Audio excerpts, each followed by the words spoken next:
Hi, good morning. Sorry we haven't talked in a while. I got kind of sick there and did the whole surgery thing, and recovery was a little bit harder than I thought it'd be. And then, like, one thing after another kept happening, but we'll definitely touch base on that in a different video. So, I know I told you guys that I wanted to talk to you about dating, like what women liked and didn't like online and in person. I asked a ton of women, I got a ton of information. I posted the video and then I took it right back down and deleted it. Why would I do that? Why did I delete it? Well, that's because it didn't feel genuine in the moment. You see, what I'm actually talking to a lot of people about right now, I won't say a lot of people, only 3 people, but I'm seeing a lot of it on my feed as well, is actually suicide and depression. And the conversations that I've had with these people are so heartfelt. I'm like, it doesn't feel right for me to talk about dating right now when I feel like this is more of a pressing, serious conversation. Me and some other people are talking each other off ledges, like not just sarcastically, I mean genuinely. We're helping each other to get out of these depressive funks and to see the light at the end of the tunnel. So, with that being said, I do want to cycle back to depression, maybe touch on anxiety just a hair, because there's some people that I care about dearly that are going through this, and I'd rather help them than talk about dating. So, we're going to save the dating stuff for a later video. For now, let's get back into depression. So, two major feelings are the contribution for depression. They are the two most common things that people feel when they're in a depressive cycle and they feel like they can't get out of it or they're perpetually sad. That is helplessness and hopelessness. So let's get into that a little bit. First of all, when you have anxiety, as seen in my other videos, you're basically stuck in the fight, flight, or freeze mode. Basically, you're on edge and you're physically looking for things to keep you from getting hurt. You're trying to protect yourself. You're on the defense.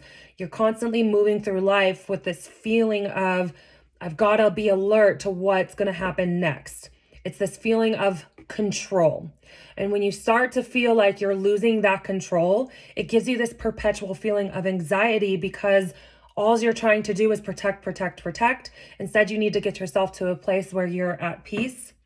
And so, one of the things about being in that fight or flight mode is this feeling of helplessness. The definition of being helpless is unable to defend oneself or without help or act without help. So, one kind of has to ask themselves, what has me so much on the defense? Why do I feel the need to start this way every morning or every day? What's going on? What is this cycle? And then you start to tell yourself that you can trust yourself, that you're going to friggin' handle whatever it is that you feel has got you on the defense. Maybe you're on the defense about finances. So you're in that fight or flight, like, I gotta hustle, I gotta get this money, I gotta pinch every penny. Really, all you need to do is take a moment, breathe, write down 3 things that you can do to 1, start saving money, or 2, get a little bit more of it. I'm not saying get rich quick.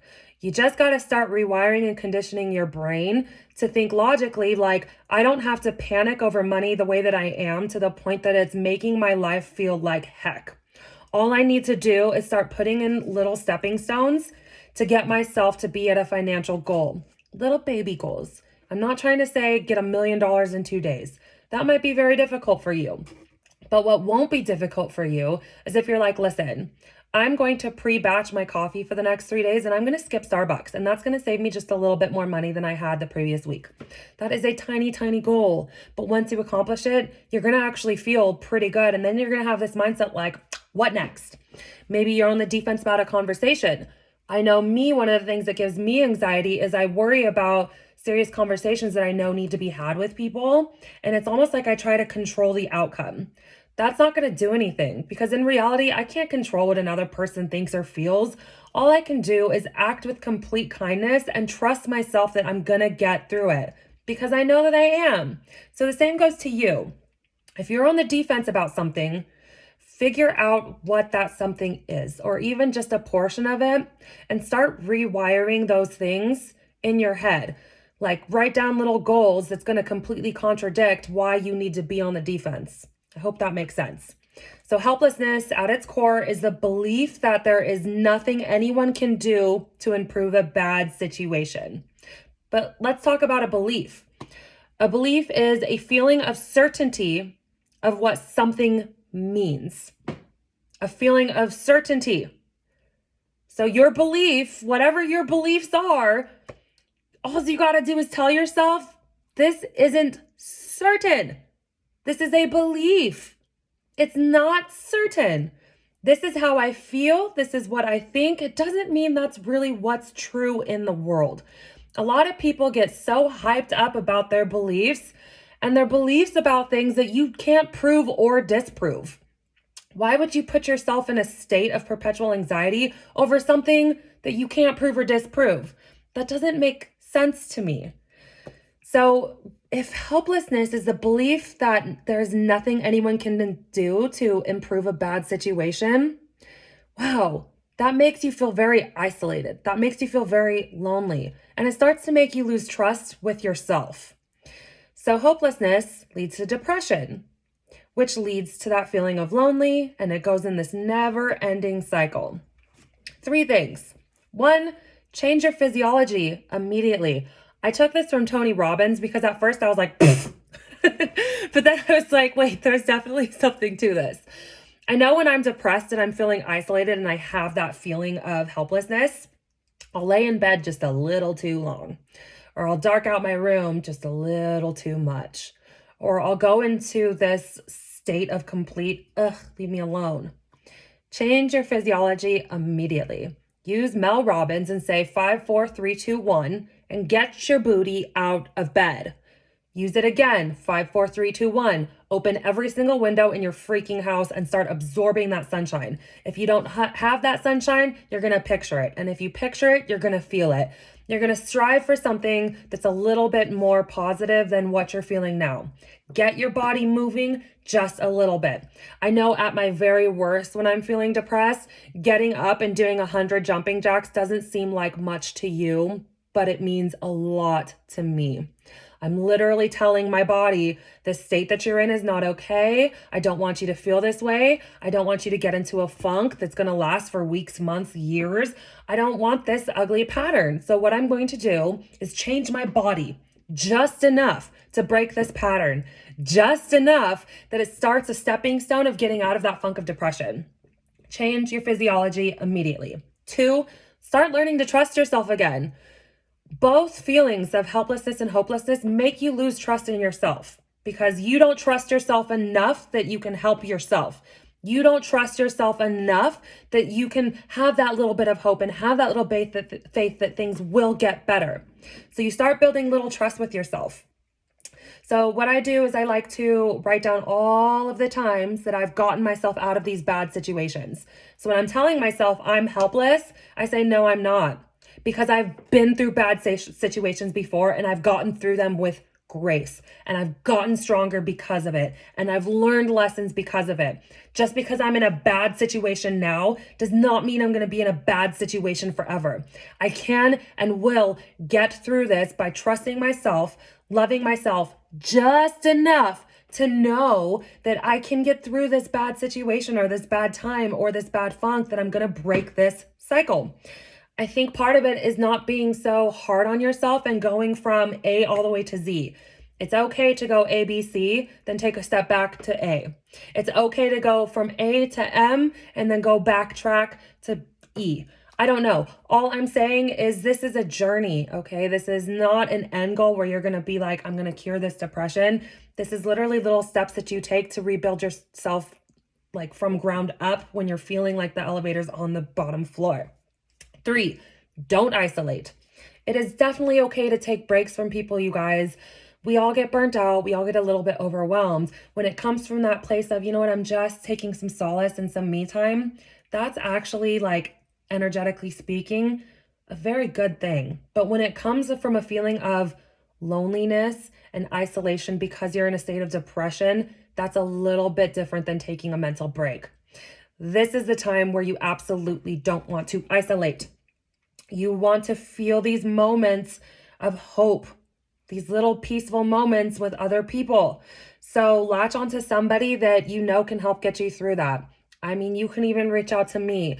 I don't particularly like the little bits of small talk when it's in my DMs, like the little, hey, how are you? And little bits of conversation that don't go anywhere. But I genuinely love when people pop into my DMs like, hey, I really love what you're talking about. This is what I'm going through. Do you have any tips? Because I absolutely do. And if I don't, I can absolutely direct you to people who can give you such tips. So go to a group, go to a class, do something new, learn to paint. Get out of your funk, change your physiology, build trust in yourself, start finding little things to bring you joy again. Don't isolate, latch on to people that are going to help you. And hello, there are so many people in this world that are going through the exact same thing that you are. I hate that depression makes you feel so alone. I hate that it makes you feel like you need to isolate, because if so many people are going through that, aren't we together in that too? Doesn't that mean that we're actually not as alone as we feel? If my neighbor themselves might be going through the same mental funk that I am, I actually like to believe that people can get themselves out of this just by communicating and talking. You're a little bit depressed? Whoa, I was just going through that like a couple weeks ago. This is how I got out of it. Maybe these things will work for you too. Instead of isolating and trying to just work through this yourself.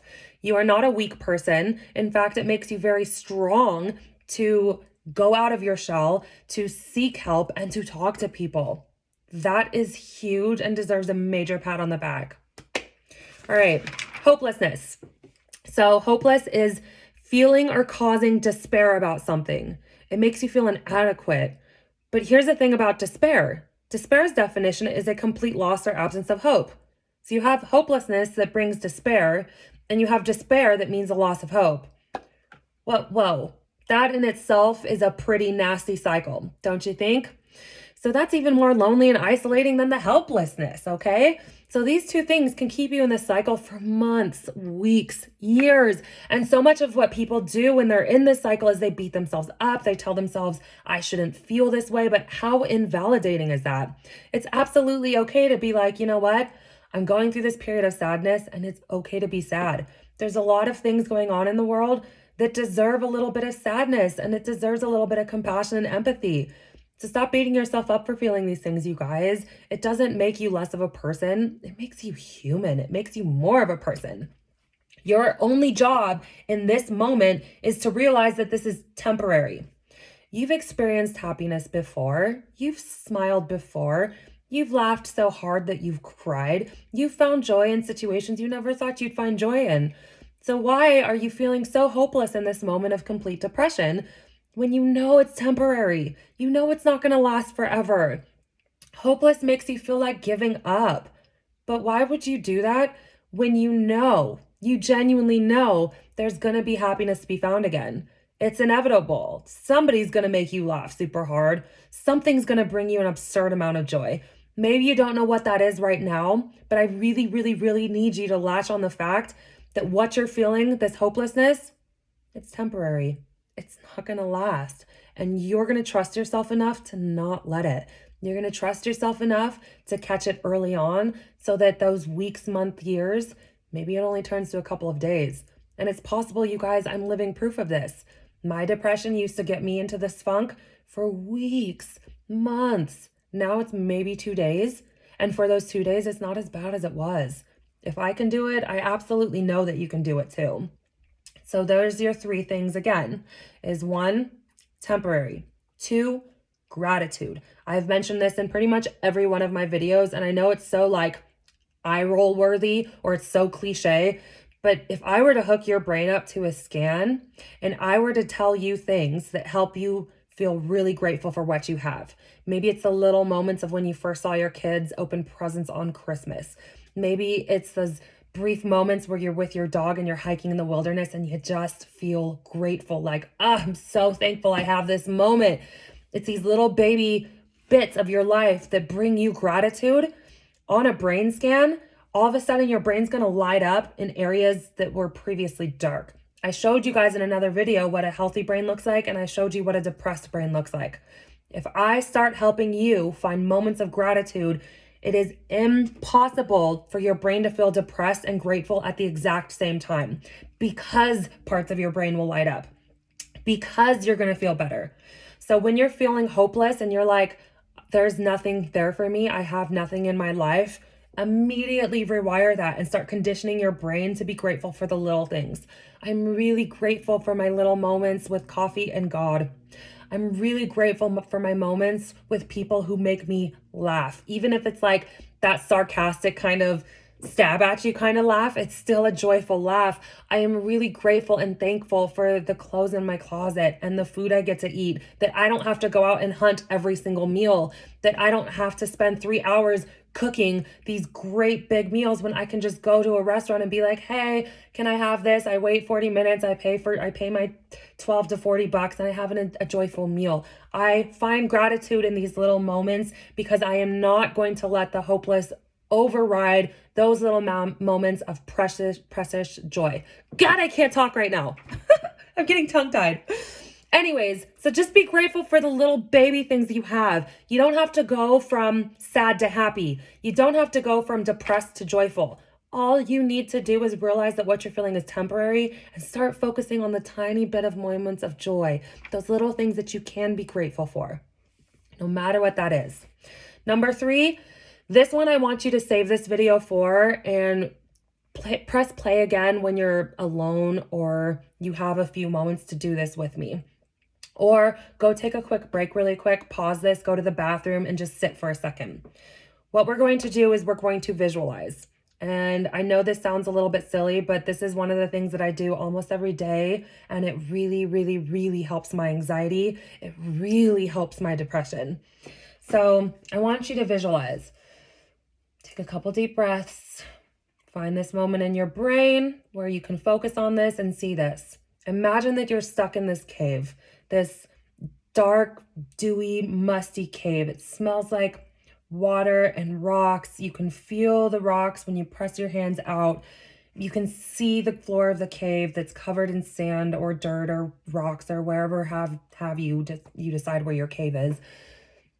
You can see the cave, you can feel the cave, and you know that you're in it, but you are lost. You're starting to feel hopeless. You're starting to feel hopeless. Your heart starts racing, you start sweating a little bit, you're feeling uncomfortable because you don't know the way out and you feel like nobody's ever going to find you. You feel stuck, you're lost, you're scared, you're full of fear. You hate this. You hate this feeling and you never want to feel this again. So now I want you to visualize you're moving through this cave. You can feel the rocks, but all of a sudden you feel a section of the rock that you haven't felt before. And you see an area of the cave that you haven't seen before. And you're like, you know what? Maybe this is it. Maybe this is how I get out. So you find this little bit of hope and you're like, you know what? I'm not going to give up. I'm going to find this way out. I'm going to move this direction of the cave where it's taking me. I'm starting to hear sounds. I hear rushing water. I hear the birds. I can start to sense that I'm on the right path. I'm not feeling as hopeless as I was just a second ago because I can actually see and feel and hear that I'm moving towards something that gives me just a little bit of hope. You see what I'm doing here, guys? Perfect. All right. So now I want you to visualize, oh my goodness, I actually found it. I can see the light at the end of this cave. I can see the light at the end of the tunnel.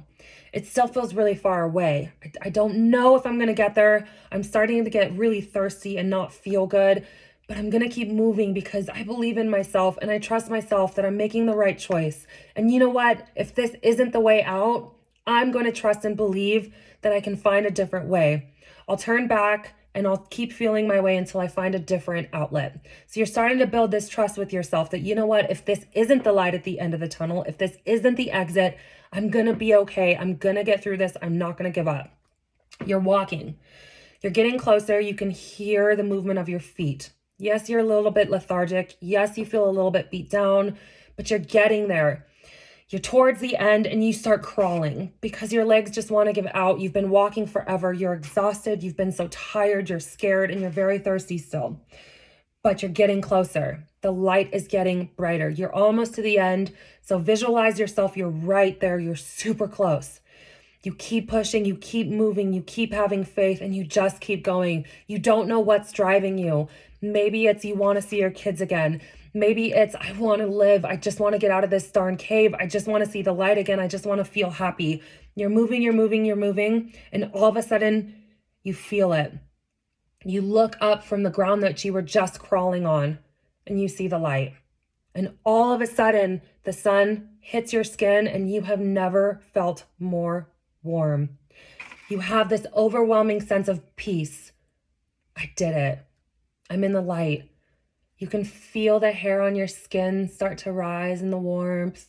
The sun caresses your skin. You start to feel a little bit warm. And all of a sudden you look up and you see a hand. You imagine who you want this hand to belong to. Maybe it's God. Maybe it's a parent that passed away. Maybe it's your kids. Maybe it's your best friend that you haven't seen in a long time. If you don't have anybody, then it's you. Maybe it's you helping you, but you visualize this hand from this person reaching out to you in this moment. You take their hand and you stand up and you're like, wow, I feel like I couldn't stand up, but you pulled me in a moment where I was losing all hope and I stood up. And then they hand you this water. And you've been going through this cave for so long and you've been so thirsty and you're so parched, you start to drink this water. You don't even like water, but this hits your lips and all of a sudden it is the best tasting water you have ever had. And you smile and you look at the person who gave it to you and you say, thank you. I am so grateful that you found me. And they say, buddy, I've been looking for you forever. Where have you been? And you're like, I'm sorry. I've been lost in this dark cave and I didn't think I can see the light, but somehow I got out and I see the light. So you're visualizing this person and they smile. You take that drink of water, you feel replenished, you feel good, you feel happy. You're in the warm sun, you can hear the birds, you can hear the water in the distance. All of a sudden you hear the laughter of children playing and you know that you're close to a park or you're close to somewhere that's very peaceful. You're not so far from society that you thought you were. You're not as isolated as you thought you were. You are actually very much at home and very close to people who care about you. You take your last swig of water and you hand that water, that bottle, back to the person that gave it to you. You say, thank you. And then they take a drink and all of a sudden you feel just a little bit better than you did. Not all hope is lost. Breathe in a couple times. Really soak in that warmth, really soak in that joy. Be so grateful that you were found and open your eyes. You did this yourself. You visualized this yourself. What we just did there, you guys, this is meditation. I never, ever, ever want to hear from you ever again that you can't meditate. Because if you sat with me through this video for this long, you just did. I want you guys to have an extremely blessed day. I don't want you to feel alone. These feelings of helplessness and hopelessness that keep you in this depressive cycle can be broken. You can find the light again. All you need to do is reprogram your mind and start conditioning it, actually working it out, working that brain out to get you to a place where you know these feelings are not going to last forever. And you start becoming just a little bit more positive every single day. You got this, my friend. Life is full of joy. Grasp it, latch onto it, and welcome it. Have a really, really good day. I'll see you in the next video.